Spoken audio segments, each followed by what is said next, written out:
갑절의 영감을 주소서라는 제목으로 하나님의 말씀 전하도록 하겠습니다.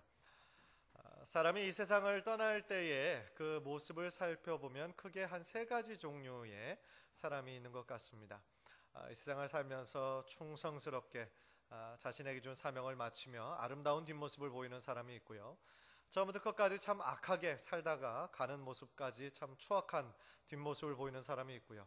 또 세 번째 부류의 사람은 처음 시작은 괜찮았으나 중간이나 또 마지막에 이렇게 변질되는 그런 사람들, 한 세 가지 종류의 부류가 있는 것 같습니다.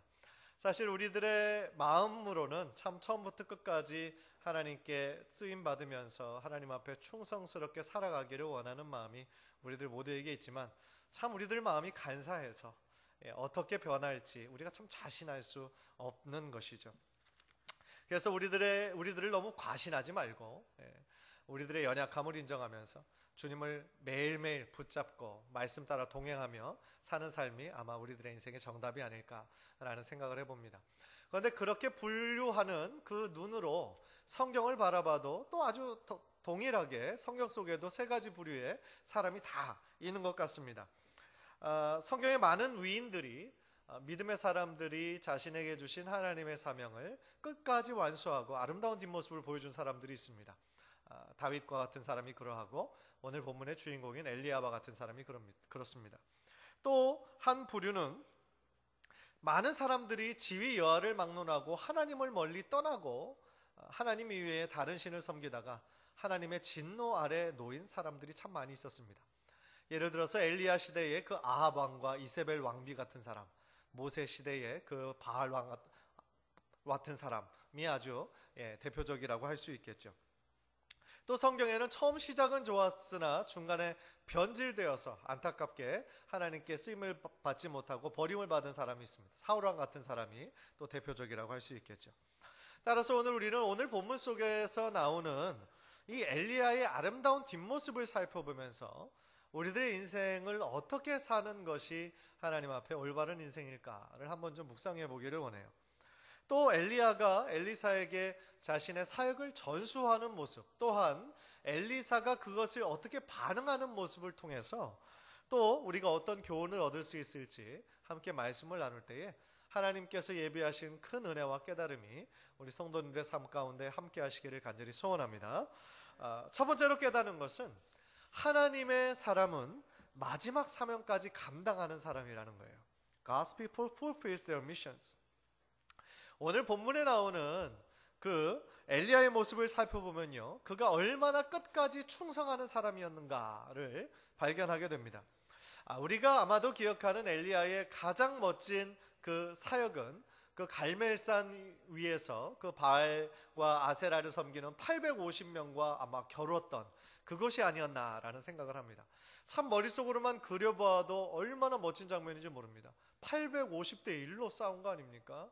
그리고 그때 하늘에서 불이 내려와서 그곳에 있는 모든 재물과 그 제단 그 안에 있는 모든 물까지 다 태워버렸다고 그랬죠.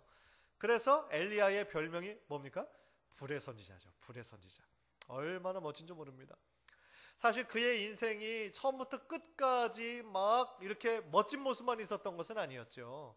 그 갈멜산 그 전투 이후에 바로 직후에 이세벨 그 악한 왕비가 막 엘리야를 죽이겠다라고 하니까 그날로 광야로 도망가서요, 로뎀나무 거기 밑에서 자기 죽여달라고 막 그렇게 하는 180도 전혀 다른 모습을, 반전의 모습을 보이는 또 엘리야의 모습도 있었어요. 그러니까 어떻게 보면 하나님께 쓰임받은 사람이 참 처음부터 끝까지 일관성을 이렇게 하기보다는 중간에 넘어지기도 하고 실수하기도 하고 큰 실수하기도 하지만 하나님께서 그 모습에도 불구하고 다시 일으키시고 회복시키시고 힘주시고, 그래서 하나님께서 끝까지 사용하시는 그런 모습들을 우리가 여러 번 발견하게 되는 것이죠.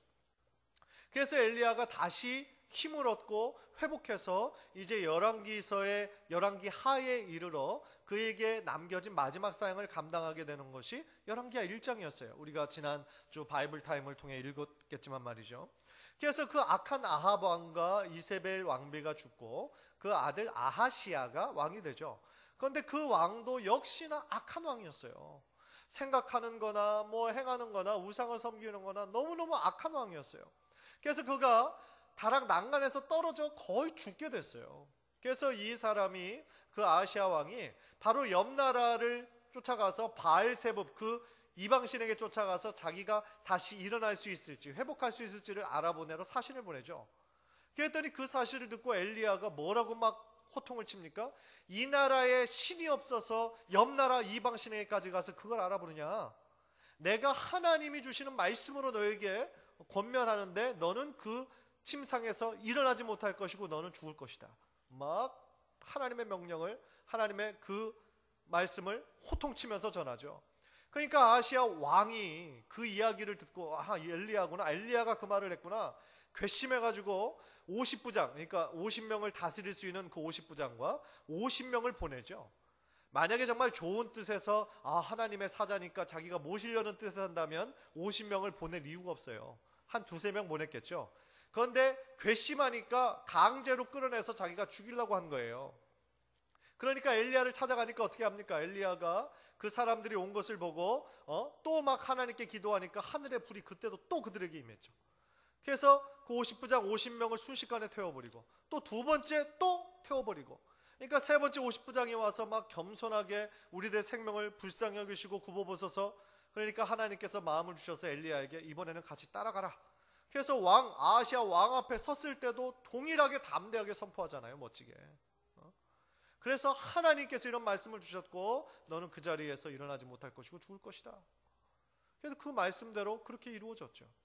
어떻게 보면 열왕기하 1장까지가 하나님께서 엘리야에게 주셨던 공식적인 사역이 아니었을까, 저는 그렇게 생각을 합니다. 그런데 그에게 남겨진 또 하나의 사역이 있었는데, 마지막 사명이 있었는데, 그게 뭐냐면 자신의 후계자를 세우는 일이었어요. 영적으로 이 혼탁한, 그 북이스라엘의 혼탁한 그 세상 가운데서 하나님의 그 선지자의 사명을 이을 수 있는 그 사역을 넘겨주는 것까지가 바로 엘리야에게 주어진 마지막 사명이었다라는 거죠. 사실 성경에서 보면 자신에게 당대에 있었던 아름다운 사역을 자신의 다음 세대에게 아름답게 잇는 그런 사람들이 있어요. 대표적인 경우로 모세와 여호수아, 그리고 오늘 본문의 엘리야와 엘리사, 아주 대표적인 사람이죠. 그런데 또 반대로 그 당대에는 너무나 귀한 사역을 감당했지만 그 다음 세대까지 이어지지 못하는 사람도 의외로 많이 있어요. 다윗 왕도 하나님 마음에 얼마나 아파한 사람이었습니까? 그러나 솔로몬 왕 때에 솔로몬이 타락을 했죠.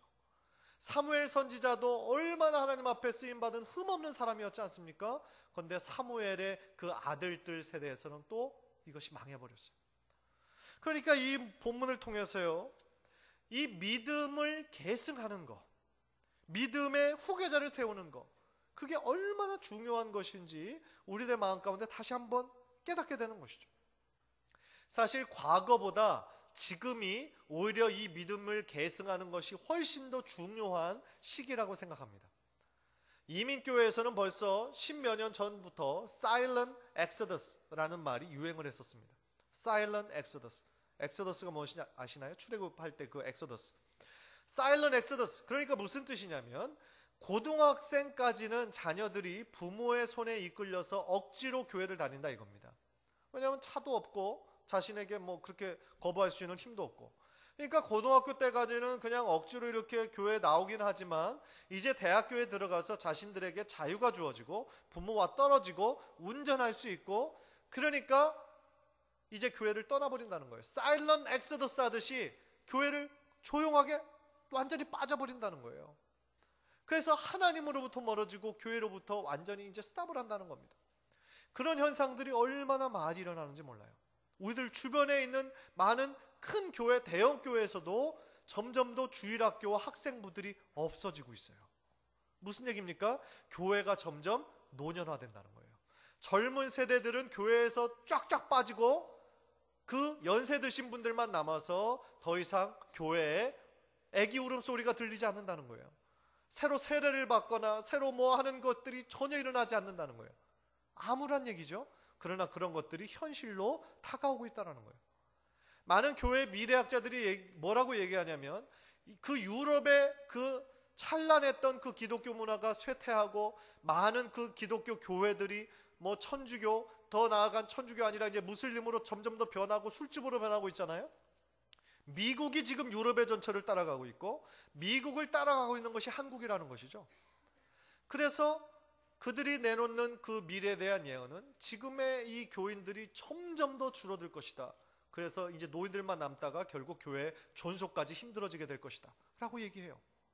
저는 정말 그렇게 안 됐으면 좋겠지만 사실은 이민교회나 한국교회나 그런 전철을 밟고 있다는 얘기죠. 그러면 그럴수록 우리의 마음에 어떻게 보면 이 엘리야가 엘리사에게 자신의 믿음을 계승하고 자신의 사역을 계승하는 장면을 통해 볼 때 우리들이 다시 한번 이 말씀 가운데 도전을 받아야 된다는 거죠.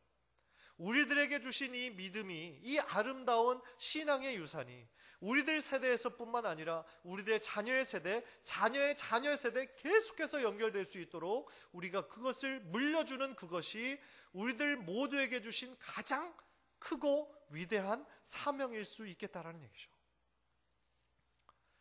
여러분들은 여러분들에게 주신 하나님의 사명을 무엇이라고 생각하십니까? 꼭 우리가 멀리 떠나서 선교사가 되고 목사가 되고 그것만이 하나님이 주신 사명이라고 생각하지는 말았으면 좋겠어요. 그것도 물론 귀한 일이지만 저는 더 귀한 일은 여러분들이 속한 그 삶의 현장에서 하나님의 사람으로 영향력을 미치며 그곳을 예수의 하나님의 나라로 변화시켜 나가는 것이 훨씬 더 중요한 사명이라고 저는 생각을 합니다.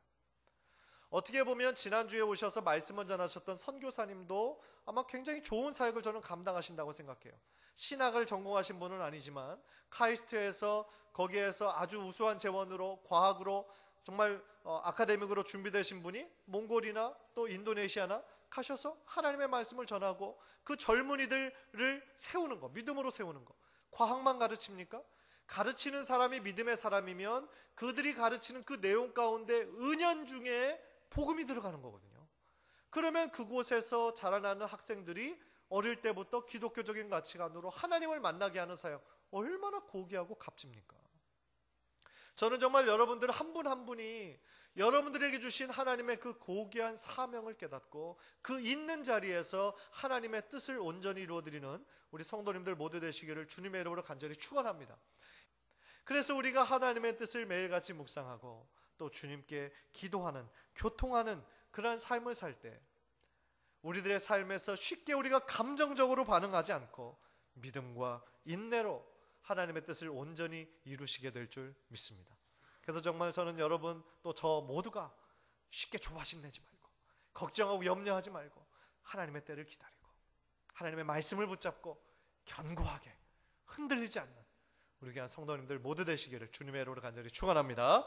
마지막으로 우리는 오늘 본문 속에서 엘리사가 주님의 일을 감당하기 위한 특별한 열정이 있었음을 발견하게 돼요. 엘리야가 3번이나 자신을 따라오지 말라고 만류하였음에도 불구하고 엘리사는 끝까지 뭐라고 얘기합니까? 자신은 절대로 당신을 떠나지 않겠습니다. 그렇게 결단하죠. 그제서야 엘리야가 엘리사에게 물어보죠. 너는 무엇을 원하느냐? 9절에서 이렇게 얘기하죠. 9절을 보십시오. 엘리야가 엘리사에게 이르되 나를 내게서 데려감을 당하기 전에 내가 내게 어떻게 할지를 구하라. 엘리사가 이르되 당신의 성령이 하시는 역사가 갑절이나 내게 있게 하소서 하는지라. 엘리사가 지금 구한 것은요, 다른 것이 아니에요. 엘리야에게 임하였던 성령의 능력과 역사가 자신에게 임하기를 원하였어요. 즉 오늘 설교의 제목처럼 갑절의 영감을 달라고 기도한 거예요. 여기서 갑절이라고 말할 때 영어 성경으로도 더블 포션이라고 얘기했지만 정확히 2배 되는 어떤 양을 의미하는 것은 아니에요. 그것이 아니라 엘리야를 계승해서 선지자적 사명을 감당하기에 충분한 성령의 역사를 말하고 있는 거죠. 다시 말하면 지금 엘리사의 이것은요, 욕심이라기보다는 자신의 힘으로는 위대한 불의 선지자 엘리야의 그 사역을 자기가 감당할 수 없다는 거예요. 자신의 힘만으로는. 그래서 더 큰 성령의 능력을 사모한 거예요. 물론 엘리사의 요구에 엘리야는 네가 지금 어려운 일을 구한다 라고 얘기를 해요. 10절을 보십시오. 10절 한번 다 같이 한번 볼까요? 시작. 이르되 내가 어려운 일을 구하는도다. 그러나 나를 내게서 데려가시는 것을 내가 보면 그 일이 내게 이루어지려니와 그렇지 아니하면 이루어지지 아니하리라 하고. 이 구절에서 엘리야는 다시 한번 자신을 드러내는 것이 아니라 오직 하나님을 경외하는 사람이었음을 우리들에게 말씀해 주고 있어요. 왜냐하면요, 그 성령의 능력이 자신이 줄 수 있는 게 아니에요. 자, 이제 무릎 꿇고 앉아, 내가 줄게, 이게 아니잖아요. 만약에 사입이었고 정말 이단들이었으면 분명히 폼내면서 그렇게 했을 거예요. 내가 너에게 모든 것을 전수한다, 뭐 폼내면서 했을 거예요. 그러나 엘리야는 그것이 자신의 능력이 아님을 알아요. 하나님께로 온 능력임을 알아요. 그래서 오직 하나님만이 하신다, 그리고 오직 하나님만이 주관하신다, 그것을 알고 있었기 때문에 자기가 승천할 건 알지만 언제, 정확하게 몇 시간 후에, 그것을 자기도 모르는 거예요. 그러니까 엘리사에게 지금 조건절로 얘기하죠. 네가 만약에 내가 승천하는 것을 보게 된다면 너에게 그 하나님의 능력이 임할 것이다. 그러나 네가 보지 못한다면 I can guarantee, 나도 개런티할 수 없다, 그런 뜻이죠. 그리고 그 말을 하자마자 하늘로부터 불수레와 불말들이 나타나서 두 사람을 갈라놓고 엘리야는 회리바람을 타고 승천하죠. 저는 이 대목을 묵상하면서요, 엘리사가 엘리야에게 구했던 이 갑절의 영감, 이 성령의 능력, 성령의 역사를 달라는 그의 기도는 하나님께서 기뻐하시는 기도였다라는 생각이 들어요. 왜냐하면 그 기도에 하나님께서 즉시로 응답하셨거든요. 그 말은 엘리사뿐 아니라 현대를 사는 우리들에게도 성령의 능력과 역사를 계속하며 달라고 기도하는 기도는 하나님께서 기뻐하시는 기도라는 거예요. 우리의 힘과 능력으로는 이 시대를 살아갈 수 없음을, 믿음으로 살아갈 수 없음을 우리가 고백하면서 주여 내 안에 성령의 역사를 부어내려 주옵소서, 성령의 충만함을 주옵소서, 머리서부터 발끝까지 성령의 임재로 나를 가득 채워 주옵소서 라고 주님께 기도할 때에 하나님께서 여러분들의 기도를 들으시사 그렇게 응답하실 줄 믿습니다. 얼마나 우리의 힘만으로 살아가기 힘든 시대입니까? 얼마나 이 세상이 하나님을 반대로 해서 가고 있습니까? 간절히 바라기는 정말 저와 우리 사랑하는 성도님들 모두가 매일매일 성령의 능력을 구하면서 성령 충만한 삶을 사셔서 이 어두워져 가고 더욱더 음란해져 가는 이 세상을 이기고 승리하시는 우리 귀한 크리스찬들 모두 되시기를 주님의 이름으로 간절히 축원합니다. 우리 한번 기도하겠습니다.